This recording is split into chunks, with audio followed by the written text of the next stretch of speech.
Have you ever wondered why a diesel engine needs a vacuum pump? In gasoline engines, a throttle plate restricts airflow and naturally creates intake vacuum, which is then used to operate important systems like the brake booster, EGR valve, and turbo actuators.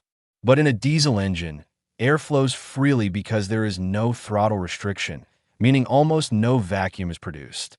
This creates a problem because the vehicle still needs vacuum for critical functions, especially braking.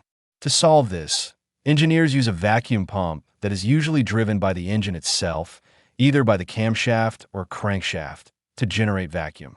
This vacuum pump is typically mounted on the cylinder head or engine block, and in some designs, it's mounted behind the alternator.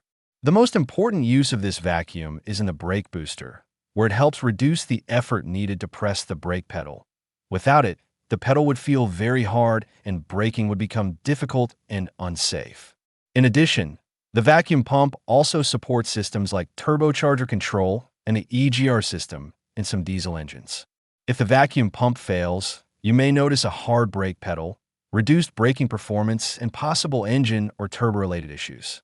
In simple terms, while gasoline engines naturally create vacuum, diesel engines depend on a vacuum pump to provide it, making this small component essential for safe and proper vehicle operation.